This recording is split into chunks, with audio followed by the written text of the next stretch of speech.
स्वागत है दोस्तों मार्केट पंडिट्स में। आज का हमारा टॉपिक है कि 5 से 10 मिनट में कैसे डिसाइड करें कि किसी आईपीओ में आपको सब्सक्राइब करना चाहिए या नहीं। वैसे तो दोस्तों आईपीओ एक बहुत बड़ी फील्ड है, बहुत सारी टेक्निकलिटीज होती हैं, तमाम तरीके की चीजें होती हैं और 5-10 मिनट में ऑब्वियसली ये बताना बहुत मुश्किल है या ये समझ पाना बहुत मुश्किल है कि आईपीओ लेना चाहिए या नहीं। बट जैसे हमारे पास बचपन में एग्जाम के समय कुछ कुंजी या गाइड होती थी, तो वैसे ये कुछ क्विक स्टेप्स मैं आपको बताता हूँ। कुछ 3 पॉइंट्स हैं और जिसकी सहायता से आपको ये पता चल पाएगा या किसी भी आईपीओ में आप ये डिसीजन ले पाएंगे कि इस आईपीओ में आपको सब्सक्राइब करना चाहिए या नहीं। अंत तक जरूर देखिएगा, सबसे क्रूशियल पॉइंट मैंने लास्ट में बताया है। तो आइए स्टार्ट करते हैं। तो जो सबसे पहला पॉइंट होता है वो होता है आपका पर्पस ऑफ आईपीओ।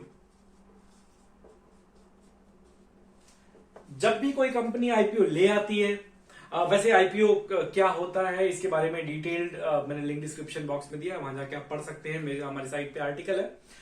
तो जब भी कोई कंपनी आईपीओ ले आती है तो वो जो भी रेगुलेटरी अथॉरिटीज होती है, जैसे इंडिया में सेबी है, तो वहां पे वो ये डिक्लेयर करती हैं अपने रेड हेरिंग प्रोस्पेक्टस में कि आईपीओ के थ्रू जो पैसा कंपनी जुटाना चाहती है उस पैसे का इस्तेमाल कहां पे होने वाला है। उस पैसे का इस्तेमाल कई चीजों में होता है, बट कुछ जो इंपॉर्टेंट जगहों पे कंपनियां इस्तेमाल करती हैं।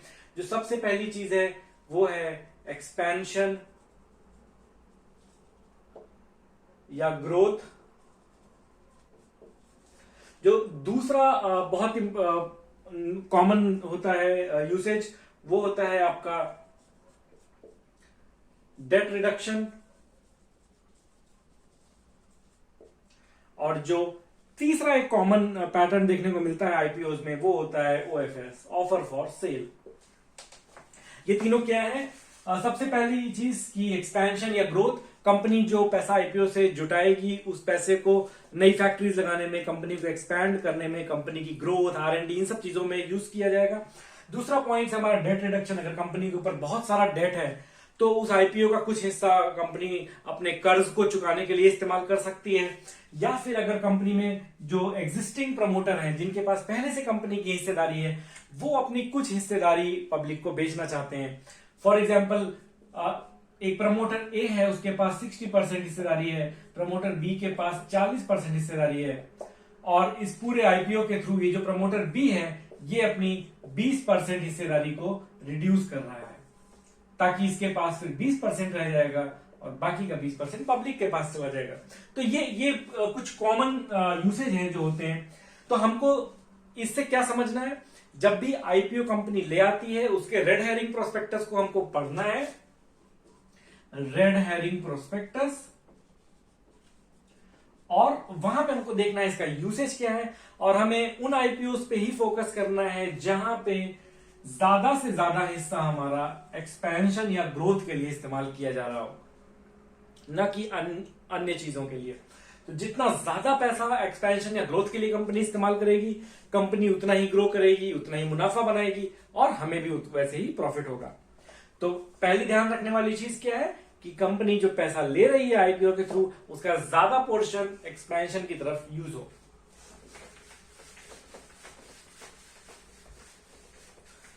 जो दूसरा पॉइंट हमें देखना है वो है पीई मल्टीपल। अभी आप बोलेंगे कि अभी मैंने बोला कि 5 से 10 मिनट में एक लेमैन टर्म्स में आप समझ जाएंगे क्या है, और अब मैं कुछ मैथमेटिकल बातें कर रहा हूं। पीई मल्टीपल ये क्या चीज है? ये कोई मैथ्स नहीं है, कोई कैलकुलेशन नहीं, बहुत इजी सी चीज है। ध्यान से सुनिएगा, समझ आ जाएगा। पीई आपका होता है प्राइस अर्निंग रेशियो। मतलब कंपनी की 1 रुपए की कमाई के लिए इन्वेस्टर्स कितना पैसा देने को तैयार है, उसको हम पी मल्टीपल बोलते हैं। हमें बहुत डेप्थ में जाने की जरूरत नहीं है, सिर्फ आपकी जानकारी के लिए मैंने डेफिनेशन बताई। हमें क्या करना है? हमें यह करना है कि हमें आईपीओ वाली कंपनी का पीई देखना है। ये इंफॉर्मेशन भी हमें मिल जाएगी, रेड हेरिंग प्रोस्पेक्टस में मिल जाएगी, या फिर आप जैसे ही आईपीओ लॉन्च होते हैं, अलग अलग साइट्स हैं, मनी कंट्रोल, इकोनॉमिक टाइम्स, वहां पे आपको ये डिटेल मिल जाएगी कि इसका पीई कितना है। इसका पीई हमको लेना है और इसके पीई को हमें कंपेयर करना है सेम सेक्टर की और कंपनियों से।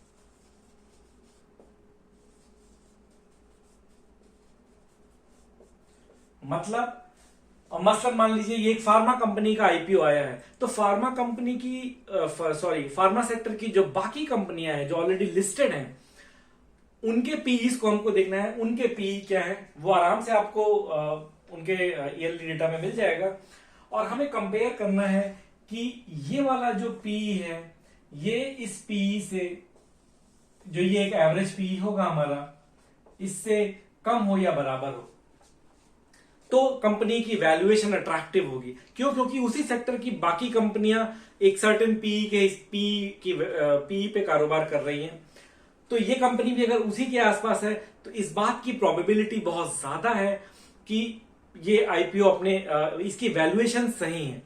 ये पर शेयर आपको बहुत महंगा नहीं मिल रहा है, ये एक सही कीमत पे मिल रहा है। और दोस्तों हमारा मोटिव ही यही है कि आप प्रोबेबिलिटीज को समझें। जैसे जैसे आप प्रोबेबिलिटीज को अपने फेवर में करते जाएंगे, आप एक प्रॉफिटेबल ट्रेडर बनते जाएंगे। तो क्या क्या पता चला हमको? हमारी आईपीओ वाली कंपनी का जो पीई है वो सेम सेक्टर की और कंपनियों के पीई से कम हो या उसके आसपास हो। और जो तीसरी सबसे इंपॉर्टेंट चीज मैंने आपको बताई, जो मैंने बोला था कि ध्यान से सुनिएगा, वो है आपका GMP, which is grey market premium. Grey market क्या होती है दोस्तों? अनऑर्गेनाइज्ड मार्केट है जहां पे ओवर द काउंटर ट्रेडिंग होती है। तो जब भी आईपीओ आते हैं तो ग्रे मार्केट भी सक्रिय होता है, और ग्रे मार्केट के आपको प्राइस ट्रेंड्स इंटरनेट पे दिखते हैं। आप वैसे नहीं ट्रेड कर सकते, बट आपको इंटरनेट पे सर्च करने पे मिलेंगे कि ग्रे मार्केट में डिमांड के हिसाब से पर शेयर कितना प्रीमियम अभी चल रहा है। फॉर एग्जाम्पल, अगर मेरा आईपीओ लेट से पर शेयर या आईपीओ का मेरा प्राइस बैंड जो है वो मान लीजिए 550 रुपए से 555 तक है, और अगर मेरा जीएमपी मैंने चेक किया और मेरा जीएमपी बता रहा है 50, इसका मतलब यह है कि ग्रे मार्केट में हर एक शेयर के ऊपर आपको 50 रुपए का प्रॉफिट होने की संभावना है। उसका क्या मतलब हुआ? उसका मतलब यह हुआ कि जैसे ही ये शेयर लिस्ट होगा, वो सारी की सारी जो डिमांड है ग्रे मार्केट में बन रही है, वो सारी की सारी डिमांड आपकी इधर के प्राइमरी मार्केट से फुलफिल होगी, और लगभग इतना प्रॉफिट होने की संभावना ज्यादा है। क्यों? क्योंकि ये वो लोग हैं जो अभी इस समय एक शेयर पे 50 रुपए एक्स्ट्रा देने को तैयार हैं, क्योंकि इनके हिसाब से ये प्राइस बहुत सस्ता है और 50 रुपए ऊपर तक भी मिले तो कोई प्रॉब्लम नहीं है। तो ये आपको एक ट्रेंड बताता है कि लिस्टिंग वाले दिन कितना लगभग ऊपर खुलने की संभावना है। तो ये बहुत ध्यान देने वाली चीज है।